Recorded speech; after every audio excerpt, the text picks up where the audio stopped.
وننزل من القرآن ما هو شفاء ورحمة للمؤمنين ولا يزيد الظالمين إلا خسارا.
أبدا لن نحيد، أبدا لن نحيد، أبدا لن نحيد عن خطى الإيمان. دربنا درب قويم، دربنا درب قويم بالهدى القرآني. أبدا لن نحيد، أبدا لن نحيد.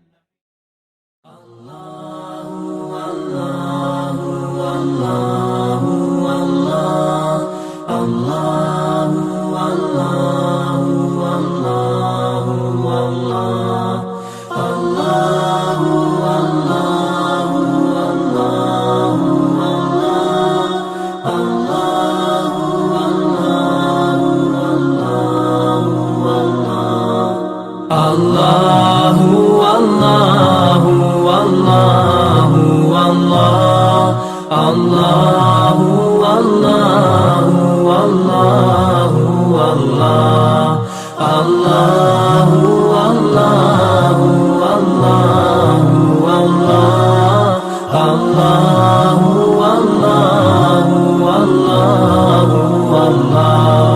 As I look to nature's beauty, dazzled am I, knowing everything calls on you, the Lord Most High. الله الذي يهدينا جميعا، الله الذي نعتز به جميعا. الله الله الله الله الله الله الله الله الله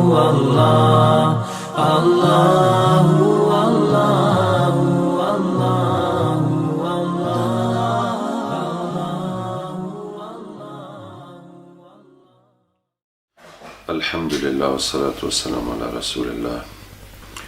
سبحانك لا علم لنا إلا ما علمتنا إنك أنت العليم الحكيم، ولا فهم لنا إلا ما فهمتنا إنك أنت الجواد الكريم. Je vais parler du bienfait de lutter pour la religion d'Allah Tabaraka wa Ta'ala.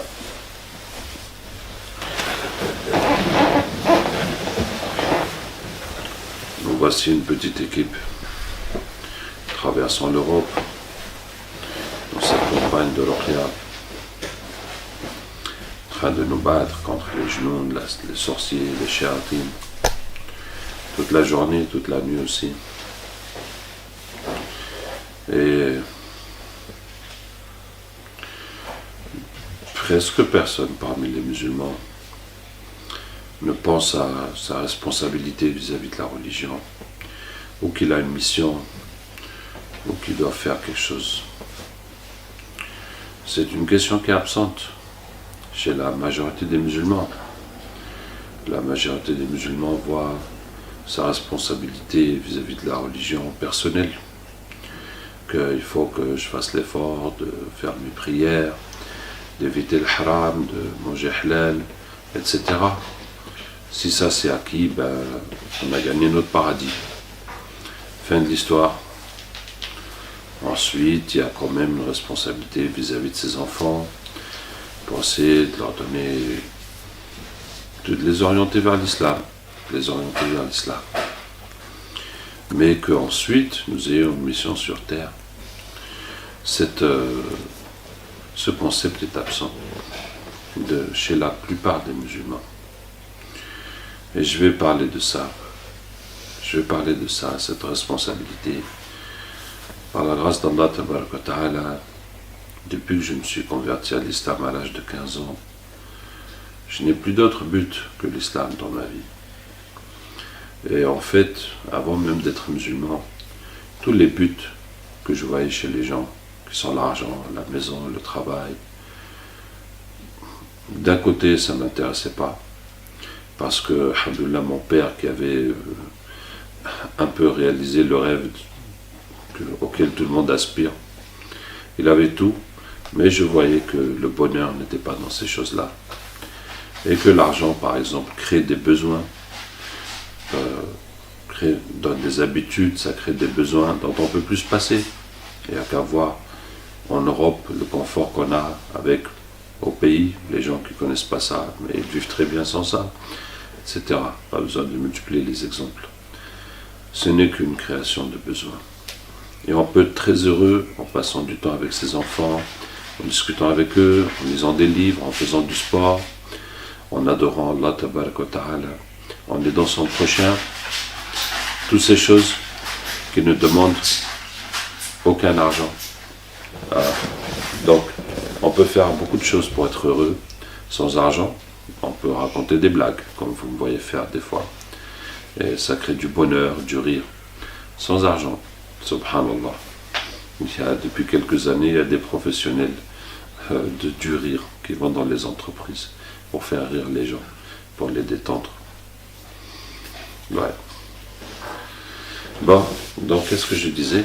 Non seulement j'avais pas de but, mais en plus tous les buts que j'avais vus chez les gens, ils n'étaient pas intéressants. Il n'y avait pas le bonheur dedans. Mais en plus, tout ça, alhamdoulilah, pour moi c'était garanti, parce que j'étais dans les études très fort, j'avais mon passeport américain, je suis né avec, et puis mon père avait tous les contacts, donc tout ce à quoi les gens aspirent et rêvent et courent, pour moi c'était déjà acquis. Donc j'avais pas de but, et depuis mon but c'est l'islam. Et Allah a fait le bonheur, la solution de l'humanité dans l'islam. Et c'est à nous de porter ce message. C'est une vérité qui m'a toujours semblé évidente, crève les yeux. Et en dehors de ça, qu'est-ce qui mérite de vivre? Qu'est-ce qui mérite de s'investir, de courir après? Subhanallah. Donc, la plupart des musulmans passent leur vie à gagner à gagner de quoi vivre et à préparer un peu la relève pour les enfants, leur acheter une maison ou bien des trucs pour... Voilà, subhanallah. Mais vous imaginez pas combien cette erreur est grave, parce que cette responsabilité que nous avons vis-à-vis des non-musulmans, en vérité à la base, notre responsabilité c'est pour les non-musulmans. Comme Allah Ta'ala dit d'une façon extrêmement explicite, وَفِي هَذَا لِيَكُونَ الرَّسُولُ شَهِيدًا عَلَيْكُمْ وَتَكُونُوا شُهَدَاءَ عَلَى النَّاسِ. En cela, cette religion, que le messager soit témoin sur vous et que vous soyez témoin sur les gens. C'est aussi simple que ça. L'islam est arrivé jusqu'à toi. Depuis le prophète sallallahu jusqu'à maintenant, a été transmis par des générations, des prédicateurs, des savants qui ont écrit les livres, qui ont établi les lois, etc., jusqu'à chez toi. Et toi, tu dois le transmettre aux autres, comme tu l'as reçu. Et là, Personne ne peut se défiler et dire que je ne suis pas savant. Mais tu es musulman, tu connais la ilaha illallah Muhammad Rasulullah. C'est déjà une science extraordinaire que beaucoup de gens n'ont pas. Et tu connais beaucoup de choses. Ça suffit pour que tu sois responsable de transmettre à ton prochain, à ceux qui n'ont pas reçu ce message. Et le fait de délaisser cette responsabilité, c'est très grave. C'est très grave parce que, à cause de ça, des gens, des peuples, des générations, une grande partie de l'humanité est privée de la foi. Est-ce que vous imaginez? Il y a nous-mêmes qui sommes musulmans, qui sont nés musulmans pour la majorité. Est-ce que tu peux imaginer que serait ta vie si tu n'étais pas musulman? Que serait ta vie? Que serait ta vie si tu n'étais pas musulman? Quelle valeur aurait ta vie? Si tu n'étais pas musulman, quelle valeur aurait ta vie? Est-ce que ton travail, il aurait une valeur? Est-ce que le fait de faire des enfants, ça vaut quelque chose? Est-ce que le fait d'avoir la santé, ça vaut quelque chose? Est-ce que le fait de faire des études, d'avoir un diplôme, ça vaut quelque chose? Si tu n'es pas musulman, toute ta vie ne vaut plus rien, n'a plus de sens. Et puisque de toute façon, ça va se terminer en enfer. Et tous ces gens-là, qui ne sont pas musulmans, qui vivent dans l'ignorance, tu ne sens rien pour eux. C'est pas ton problème. C'est grave. C'est très grave. C'est très grave pour la Ummah. Et Allah tabaraka wa ta'ala dit Illa tanfiru yu'adhibkum adhaban alim. Si vous n'allez pas au combat, si vous ne luttez pas pour la religion d'Allah, aujourd'hui, on n'a pas besoin de parler de combat. Malheureusement, il y a des guerres, des tueries entre musulmans, qu'Allah nous préserve. Tout ça, ce n'est pas l'islam. Aujourd'hui, pour prêcher l'islam, on n'a pas besoin de se battre. On a besoin que d'ouvrir sa bouche, ou bien d'écrire des livres, ou bien sur Internet, ou bien de faire des films, ou des chansons.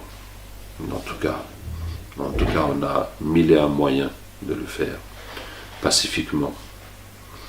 Qu'est-ce que je disais? Donc Allah dit, si vous ne faites pas cet effort, il vous châtiera d'un châtiment douloureux. Et le châtiment, nous le vivons. Nous le vivons. Beaucoup de problèmes que la Ummah traverse. Beaucoup de problèmes que la Ummah traverse. Forcément, c'est à cause de ça. On n'a pas fait notre devoir. Et les kuffars viennent nous envahir. Bon, la colonisation, c'est fini, mais ils viennent toujours nous exploiter, profiter. Mais c'est normal.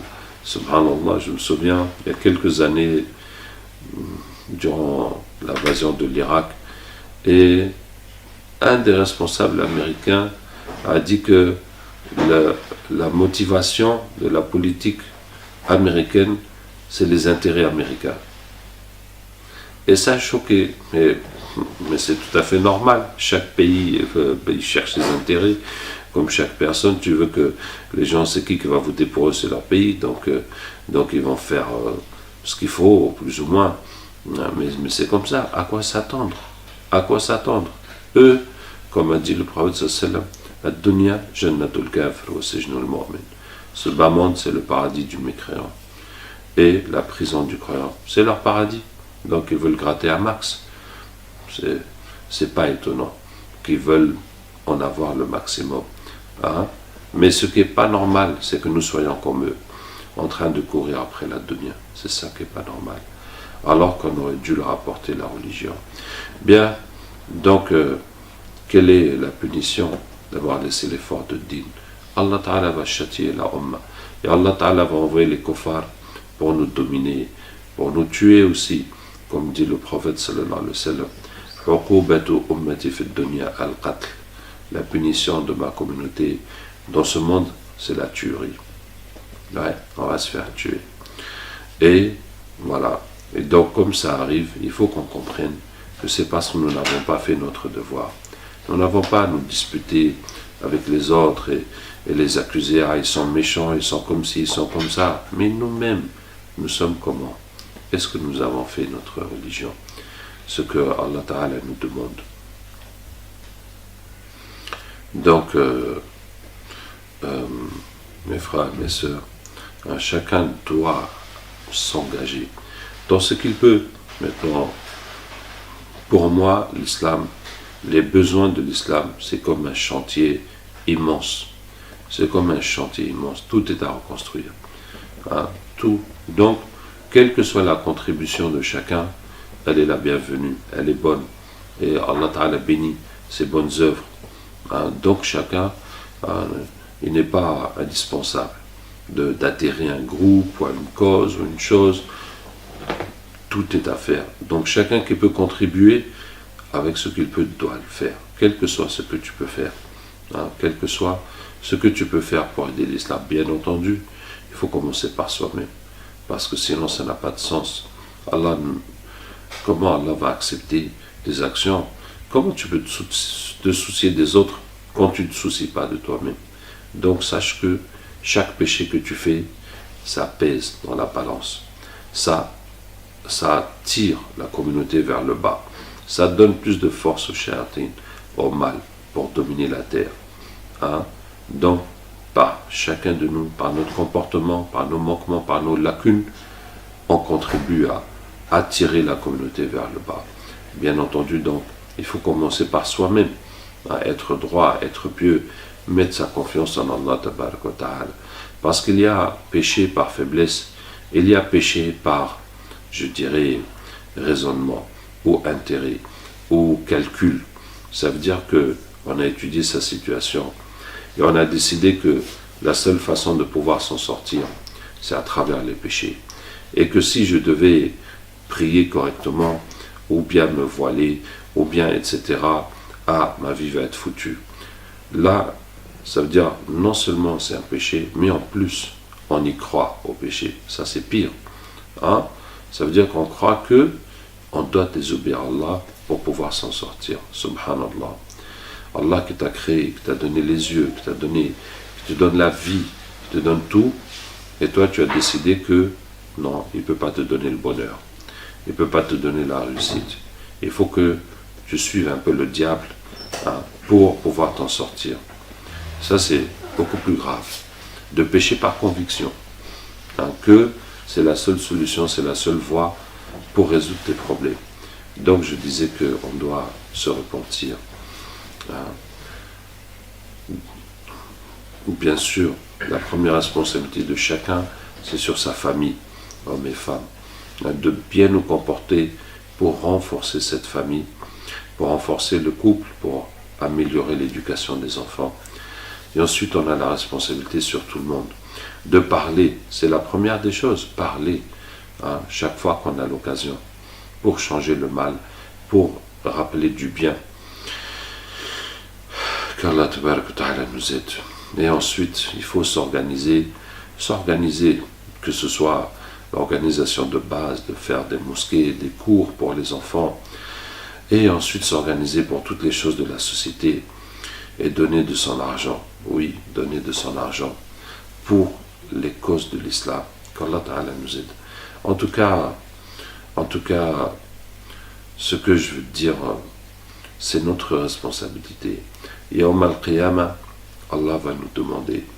Mais, ce que je veux dire, je veux répéter, vous voyez les kuffars autour de vous, nous qui vivons en France ou bien ailleurs, et même si on vit dans un pays musulman, quand on pense aux mécréants, aux non-musulmans dans le monde, ou bien aux musulmans qui ne pratiquent pas, ça te fait quoi? Hein, par exemple, on voit des musulmans fêter autour des tombeaux des saints, autour des mausolées, vraiment supplier le saint de régler leurs problèmes. Quand tu vois cet acte de mécréance chez les musulmans, tu penses quoi, tu sens quoi? Quand on voit des populations portant des talismans qui ont des noms de shayatin dessus, ça te fait quoi?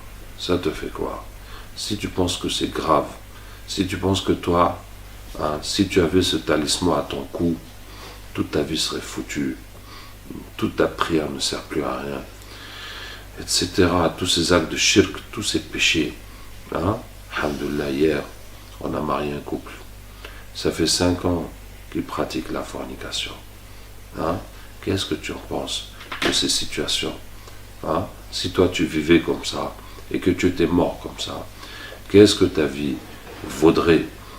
Qu'est-ce que ta vie vaudrait? Donc, si tu penses que c'est grave, tous ces gens qui sont loin de l'islam, que ce soit des musulmans qui vivent dans les péchés ou des non-musulmans, si tu penses que c'est grave, il faut que tu en fasses ta priorité. C'est ça l'islam. Il faut que tu en fasses ta priorité. C'est ça qui est plus important que l'argent que tu gagnes pour vivre, que ta santé, que tes enfants, mais pas que la religion de tes enfants, mais que le bien-être de tes enfants. C'est ça qui est notre priorité en tant que musulmans. Est-ce qu'on aime le prophète sallallahu alayhi wa sallam? Ah, bien sûr. Quelle question? Bien sûr qu'on aime le prophète sallallahu alayhi wa sallam. Et le prophète sallallahu alayhi wa sallam, c'était quoi sa priorité? C'était quoi sa priorité? Vous le savez très bien, c'est la religion, c'est sa umma. C'est pour ça qu'il pleurait, c'est pour ça qu'il luttait, c'est pour ça qu'il se donnait, qu'il priait sans cesse la nuit. Une nuit, il a prié toute la nuit avec un seul verset. In tu'adhibhum fa innahum ibaduk wa in taghfir lahum fa innaka antal azizul hakim. Si tu leur pardonnes, si tu les châties, ce sont tes serviteurs. Et si tu leur pardonnes, c'est toi le puissant, le sage. Toute une nuit à prier pour le pardon de sa umma. Donc, si on aime, est-ce qu'on peut aimer le prophète sallallahu alayhi wa sallam et se désintéresser de son but? Est-ce qu'on peut aimer le prophète sallallahu alayhi wa sallam et la chose qui le chagrine, qui est son souci, on s'en fout, c'est pas notre problème. Est-ce qu'on peut aimer le prophète sallallahu alayhi wa sallam et vivre à l'opposé de son enseignement, et ne pas contribuer dans ce qu'il faisait? C'est bien les sahaba radiyallahu anhum qui l'ont aimé plus que nous, qui l'ont suivi plus que nous. Leur vie était à l'image de sa vie. Ils ont passé leur vie jusqu'à la fin de leur vie à prêcher l'islam, à propager l'islam. Par exemple, au Maghreb, nous avons cet excellent exemple de Uqba ibn Nafi' radiyallahu anhu, qui a établi Qayrawan en Tunisie pour affermir l'islam dans le Maghreb. Et Qayrawan était sur une colline et c'était une forêt, et il s'est adressé aux bêtes sauvages de la forêt. Il leur dit: nous sommes les soldats d'Allah et dans la voie d'Allah. Nous avons besoin de cet endroit, allez-vous-en et laissez-nous la place. Et les bêtes sont parties, les serpents, les loups, les lions, portant leurs bébés dans leur gueule, et ils sont partis. Ils ont laissé la place aux musulmans. Il a continué jusqu'au Maroc, à la ville de Safi, et il est rentré dans la mer avec son cheval. Il dit: ouais, Safa.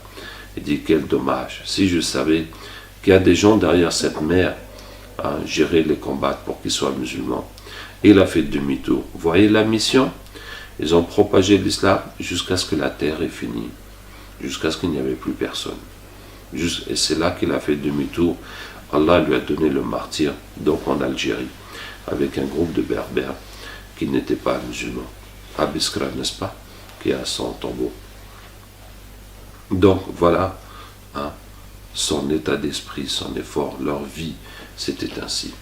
L'armée musulmane qui est rentrée en Espagne l'an 99 de l'Hégire, 89 années après la mort du prophète sallallahu alayhi wa sallam, il y avait 2 sahabis dedans, 2 compagnons dans cette armée qui est rentrée en Espagne, 89 ans après la mort du prophète sallallahu alayhi wa sallam.